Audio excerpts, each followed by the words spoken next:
Hello and welcome to the Soulful Shift podcast. If you are loving the episodes that you're hearing, I would love it if you would subscribe or follow, whether you are listening on YouTube or Apple or Spotify. Those are the main platforms that I'm on. And just to let you know too, if you're listening to on YouTube and you want to listen to it on the podcast, I always put the episodes down below on the other platforms and vice versa. If you're on a podcast and you want to listen on YouTube, just check in the comments below, the description, the show notes, whatever it is. And I will also link the other places where the same episode is. Okay, so diving in. Today's episode I am calling The Illusion of Leadership. Okay, we are moving into a new paradigm right now. And this year is going to be such a huge year. And I know if you're listening to me, you are wanting to step into that next level of leadership, or you want that for your team, for your company, for your department, whatever it is. Somewhere in this, you want to see things progress, and you know you are being called to lead at a bigger, deeper level. There has been a lot of distortion about what leadership really is. And I'm going to talk about this in depth in this episode today because it's really important to have this conversation, because where I see a lot of people is they're like, okay, I want this, but they're not taking the real true steps. They're doing steps, they're doing this kind of like a bit of a dance, and we all do this at times, right? We kind of do the dance. We feel like we're doing something to move ourselves forward, but the truth is we're not really moving ourselves forward. We're just doing a lot of things. And I don't want you wasting your time doing that because it's exhausting. So I want to talk about what leadership really is. Now, the illusion that we have around leadership, really what we see a lot of in the world is just management. It's not leadership, it's management. A lot of people in the corporate system call themselves leaders, but the truth is they're actually managers. If you are somebody, or you see somebody who's just following, executing on a bunch of things and just taking directions and just really managing a team to complete a task, that is management. And if you find yourself, or you hear people around you talking about how we do things around here, things like that, we're not possible to do that. That's not how we do things. Or there's conversations that just aren't being had, it's because that's management. Leaders actually dive right into conversations that are uncomfortable. Managers don't. Managers toe the company line. Managers do what they're supposed to do. A lot of management is just actually following at a high level. There may be little aspects of leadership in that, but the truth is there are so many people in quote unquote leadership positions that are actually just managers. And the problem is that we're not actually seeing what real leadership is. So it can be easy to think, well, this is leadership. It is really easy to believe that. And to be honest, I thought that for many years as well. Somebody's in a position, they're acting like they have authority, they're acting like they know what they're talking about, they've got all the credentials and everything to back themselves up. Well, yeah, they're a leader. But that's not true. And we're seeing this crumble now, right? All you do is turn on the news and you can see it crumbling everywhere. So there's a lot of really illusion that is being burst right now. What we're also being asked to do right now is stop putting these people on pedestals. Now, whether it's somebody in your company, it's your boss, it's your whatever. We're in an era where we need to take people off pedestals. There are no gurus in this world. We are all our own guru. We are all our own leader. We are all our own sage. Yes, we can take tips, guidance, support from other people, 100%. But when you put somebody on a pedestal, you put yourself below them. And that's the problem. A lot of times what happens is, and maybe you can relate to this, is you assume somebody knows more than you, or you assume because they're in a position they do know better, or you assume because they have his credentials behind their name, it means something. And what I'm here to tell you is we need to start challenging those assumptions. It is time to start challenging those assumptions, because somebody who's actually leading doesn't look to the outside world to tell them what to think, what to do with everything. Okay? But we've seen it this way in the world. So this is the illusion that is being shattered. Or you can learn leadership development in a classroom or in a course. And you can't. You can learn how to be a leader, how, but it's just theory until you actually implement And I'm going to tell you what that looks like in a moment, what it actually looks like when you implement it. But until you actually implement it and take steps toward it, it's just theory. And most people we have in corporate right now, and the corporate system has spent billions and billions of dollars on leadership development. We have a whole number of people who've been taught what leadership looks like, but haven't actually embodied it. And if you're listening to this right now, I want you to embody it because I know you're ready. So what does that look like? Because learning about it and having it cerebral is much different than actually living it and actually doing it and being a leader. Leadership, and you don't become a leader in a classroom. You become a leader walking through the fire. Let me say that again. You become a leader by walking through the fire. Leadership is not about executing on a plan that somebody has given you. True leadership doesn't have that much of an articulated plan. Because being a leader means that you connect with your own inner authority. You use your own guidance. You take everyone around you off the pedestal and you question everything. You question everything. This is a big part of leadership that's missing. Something that I observed when I was in corporate, and I still observe it now, and I've got to talk about it because I want to break you out of a cycle if you are doing this. We live in a world right now that, for some reason, data is the end all be all. We've become this reality that relies on data. Now, data is great. I love data. It's always going to be needed, but it is overused. It is wildly overused. I believe it's because of my background. I was a CPA for over 20 years, and actually my major in university was economics. So I have a lot of history in playing with data, understanding data, and everything. And what I can tell you from that career and all my education, but a lot of it was like practical experience, was that most people, the majority of people in corporate, and I think in this world in general, do not understand data. They don't.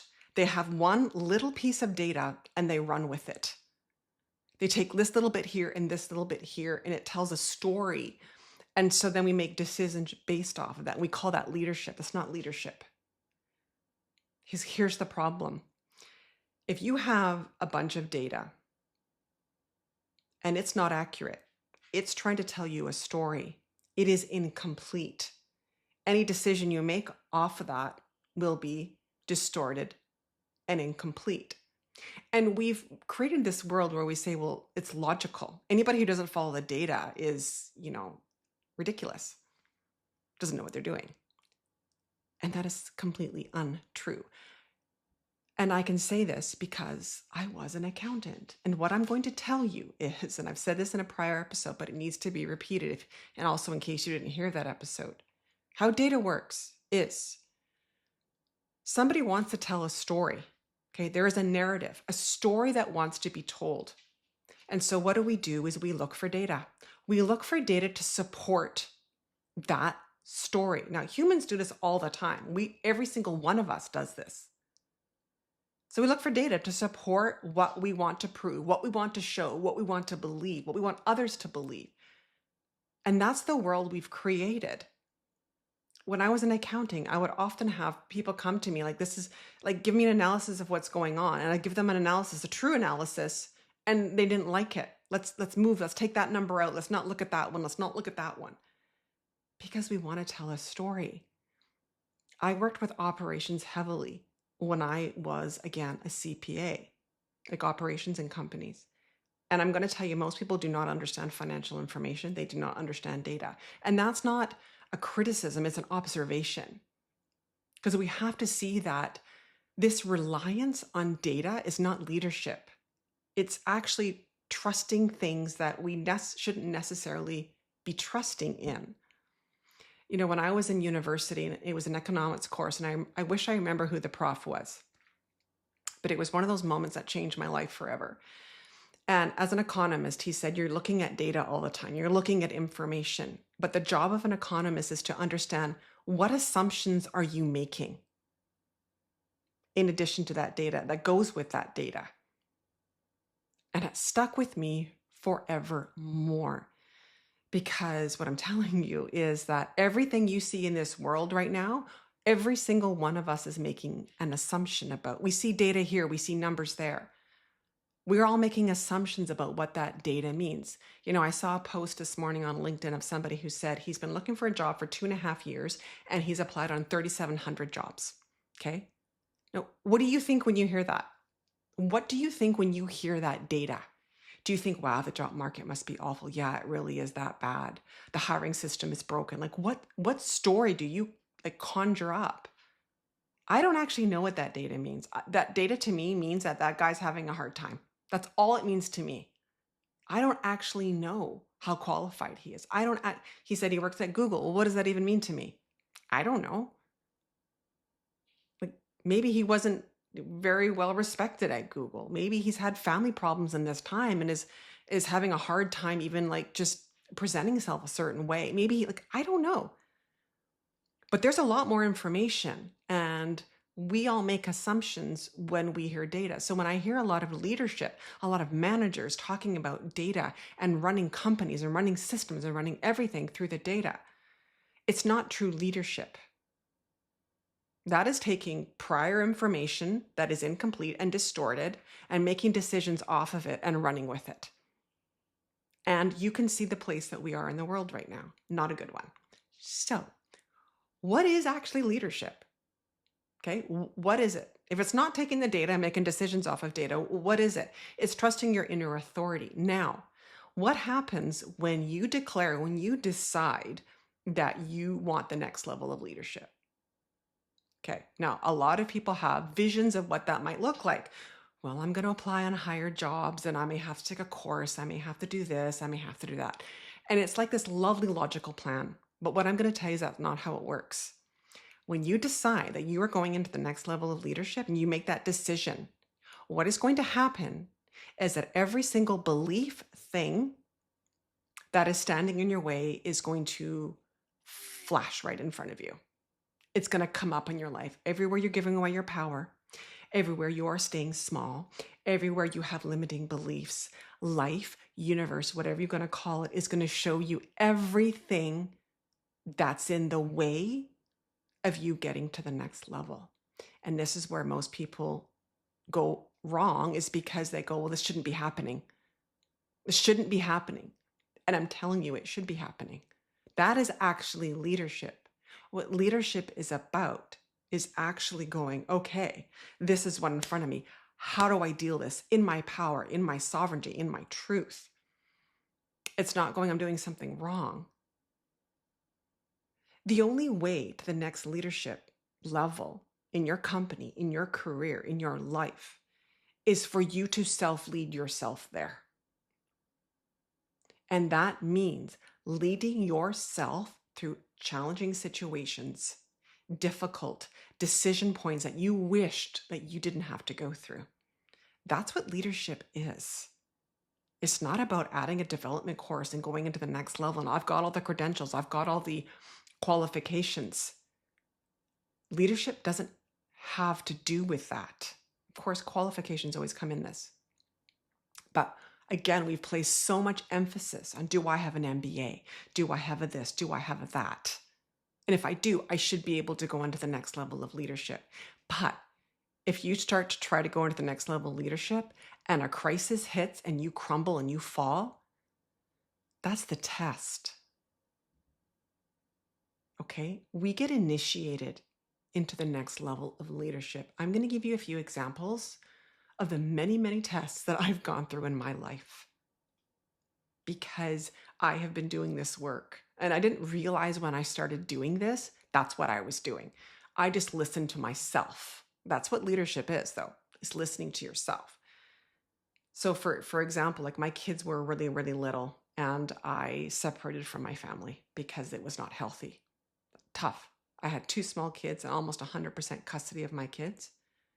And logic would say, because leadership and logic often are in battle with each other. Well, why would you do that, Andrea? You need support, you need help. Just deal with it. Just deal with the fact that maybe you're not getting along with your family.